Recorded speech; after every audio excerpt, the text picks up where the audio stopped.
Hi, it's Jeff Altman, the Big Game Hunter, and welcome to Career Coach Office Hours. I'm back doing this weekly with advice for job hunters to answer your questions about search because there's so many people who need help. And I thought I would return this show in an effort to try and not have you make as many mistakes as I suspect many of you make. It's one of the reasons I launched JobSearch.community. And what I've done is just on the homepage, there's a bunch of videos, ebooks, and such. They're available to you completely free. So again, jobsearch.community. And if you decide you want to become an insider, you have access to all my video courses, books, and guides that aren't on the homepage. And there are quite a few, including ones about interviewing, salary negotiation. There's stuff related to answering tough interview questions, starting your new job. There's a whole bunch of stuff as an insider that you get access to. Plus, plus, I log on daily to answer your questions. If you join as an Insider Plus member, you can get me on a Zoom call and I'll answer them that way. So there's no delay in response from me. Lastly, Insider Premium is where I'm bringing people on for individual and group coaching. So if that's something of interest to you, you can join in that way. And if you're not sure, you can schedule a free discovery call with me at thebiggamehunter.us/session and pick the discovery call option, and we can chat for 20 minutes. And hopefully, I have the opportunity to help you in that kind of way as well. So, as you can see in chat, if you've got questions for me, put them into chat and I'll try and get to them as we go along. And one of the things I'm doing here is a little bit of an experiment because last week I was using a different service called Restream, and I didn't like the lag that was occurring, particularly on LinkedIn. And the number of times there were issues with sync with the video freezing. It was a fresh reboot, and I just didn't like the way it was presenting. So I'll just say the closed captions on LinkedIn are coming from LinkedIn. They're not coming from me. And if you've got questions, just put them into chat. We're experimenting between different services.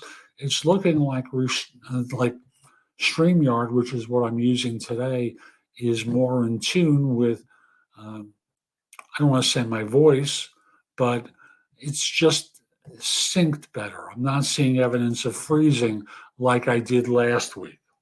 Now, I received a number of questions in advance of the show that I'm going to start with. And at any point that you have a question, feel free to put it into chat so I can answer them, okay? I go for about 30 minutes, and I hope you get your question into me. First question is, how far back should you list jobs on your resume? Well, things change in the world, and I wouldn't put anything into your resume that was older than 10 years. And even so, there'd be less information about the older information than the more current information. So in the more current stuff, more detail.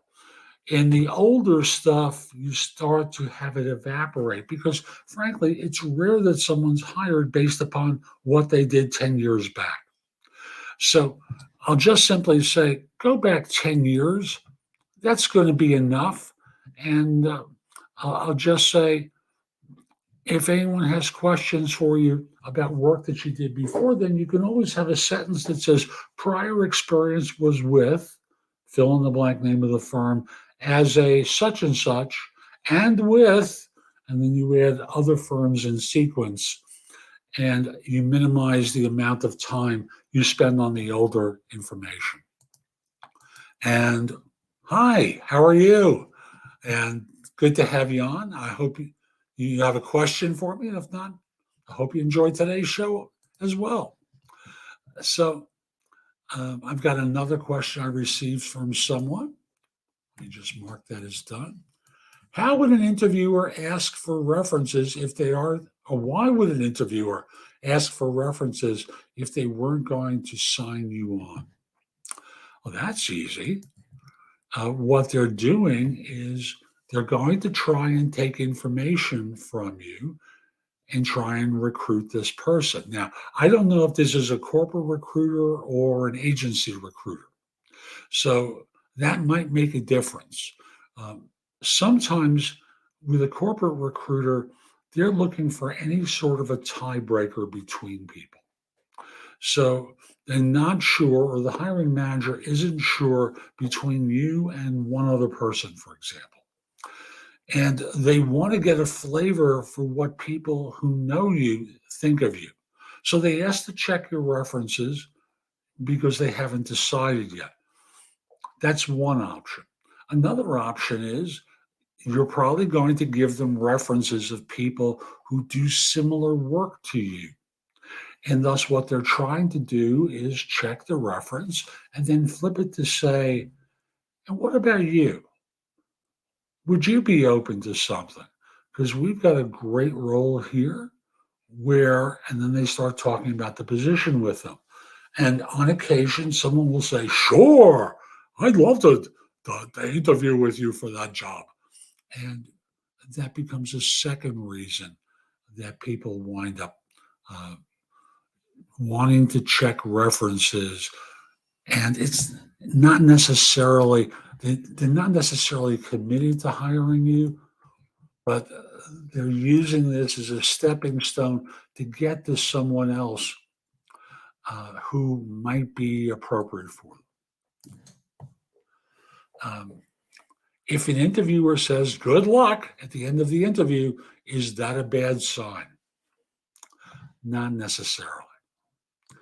Uh, it can mean something as simple as, you know, have a great day. Good luck to you. Enjoy. It doesn't mean anything. It doesn't mean you've been rejected. It doesn't mean that you've been accepted. Someone was trying to be friendly, and that's what came out of their mouth. So there's no commitment as a yay or a nay when someone asks a question like that. So I'm just going to remind you that if you've got a question for me about job search, put it into chat and I'll try and get to it today. Okay. And again, I'm back weekly, Tuesdays at noon Eastern time to answer your questions about job search. You have other types of questions, I can field that as well. But most of the work I've been doing with people is coaching them around their careers. After all, people hire me for no BS job search advice and career coaching globally because they make the process so much easier for people. I used to work in recruiting, did it for many, many years.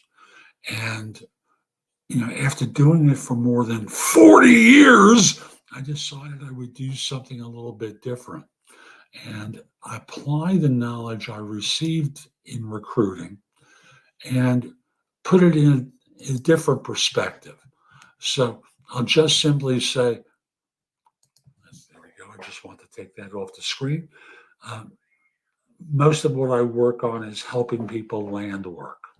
That's what JobSearch.community is about, is great information plus access to me so I can help you with your search. But not as a recruiter. I want to be clear about that. I don't do recruiting anymore. I coach people and help them with great advice and as a sounding board. After all, as you listen to me, you can probably figure out that I know what I'm talking about. And people trust me. Look at all my recommendations on LinkedIn. If you don't remember my page there, it's linkedin.com/IN/the big game hunter. And you'll just see a lot of people have recommended me. And that includes my time doing recruiting. Everyone hates recruiters, but they liked me. And I was one of the early members on LinkedIn. I was member 7654 on LinkedIn. So I've been on the platform for a long time. I know LinkedIn very, very well, and I can help you with your job search. So here's the next question. If an interviewer says, we'll be making a decision by end of next week, what should I do? I think the first thing you ought to do is follow up and say, by the way, for those of you who are on LinkedIn and posting messages, I'll be getting to you in just 1 minute. If someone says that to you, you immediately follow up by saying, so if I haven't heard from you by, let's say, the following Monday or Tuesday, is it okay if I follow up? Why? Simple. You don't want to be sitting by the phone like a date on Thursday night, wondering if you're going to get a phone call. So the idea becomes you're getting permission from them to follow up. Now, if they go, sure, they were being honest with you. If they say, wait, you didn't completely sell them. So their response to that question of yours will tell you more than what their words already do. Doesn't mean you've been rejected, but clearly they want to shop further before deciding to go to the cash register and do a checkout. So we've got the first question here. I'm a video editor. I study as well as edit videos for my clients. Can I ensure proper use of time? I'm not sure what you're asking about. Could you rephrase that for me and put that into chat, and I'll come back to you. In the meantime, I'm going to go to the next person who asks, why would an organization ask you to have a third interview with the same team you had the first interview with? Great question. And there are a couple of possible reasons. Most of them are innocent. The team wants to talk with you again because they want to feel comfortable with you. They have some more questions about your knowledge and capabilities. They're thinking they want to be clear about what their expectations are for you and what a typical day would be like, and lay out some things for you. It could also be, you're competing with another person or two or more, and they want to do another interview with you where they put you through a tough interview to see how you stack out by comparison to others. Those are the primary reasons why that would happen. What I would normally do is when a firm contacts you for this interview, I would say, what's the agenda for the interview? What is the team trying to find out about me that they didn't cover the first time around? And you say it in a way that sounds friendly so that they don't feel like you were complaining about this or you're angry or annoyed. You're just curious. So much of finding work involves theater, where you're an actor or actress on the stage and performing for an audience. In this case, the scheduler, whoever that is, whether it's a screening person in HR or an admin contacting you to schedule this appointment, you want to, not send a signal of concern on your part. So why would they do it? Well, you might just simply, at the time before the appointment, contact them to confirm, and the email could go, just want to confirm my appointment for Tuesday at 2 p.m.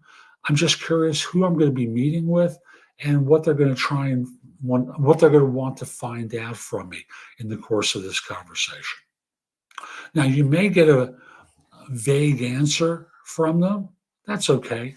The person may not really know, but those tend to be the reasons why it happens. Okay. We're back to, I apologize if I mispronounced your name, Emil. How could I ensure proper use of my time? Well, client fulfillment is important. Revenue generation is important too. You have to be able to deliver on the work you commit to on time and within the budget. Sometimes you may need to hire external resources. Someone offshore who might be willing to work for less than you, and you subcontract a certain amount of work, which translates into you're supervising the person who's actually doing the work so that it gets done. It may not be perfect by your standards. You can correct it and then deliver it to your client. You also have to be involved with marketing, regular marketing of your work so that people hire you and that you're in the position where the next project is being worked on and the one after that and the one after that. Most of what people spend so much of their time with is wasting their time. But if you think in terms of marketing yourself and your abilities and then doing service delivery, those tend to be the two primary things. Then the secondary ones involve paperwork, which no one uses paper anymore, but it's tracking your money, tracking your expenses in order to ensure you don't waste your money and you don't wind up in situations where you're not going to deliver on time and within budget. Those are the two basic ways you ought to prioritize your time. Again, if you've got a question about job search, put your question into chat so I can help you. We keep going. Someone asks, what would you recommend in order to get a job in the U.S.? I'm in Mexico. No, I'm not going to joke about walk across the Rio Grande, have them lift the barbed wire and let you in.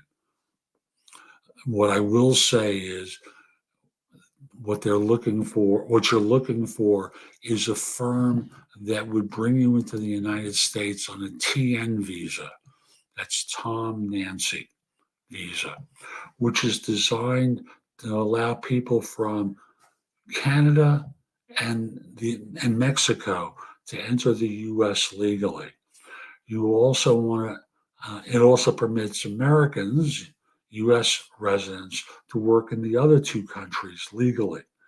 So what you're looking for is a firm that would sponsor you for a TN visa so that you can get to work for a client legally or for a company legally.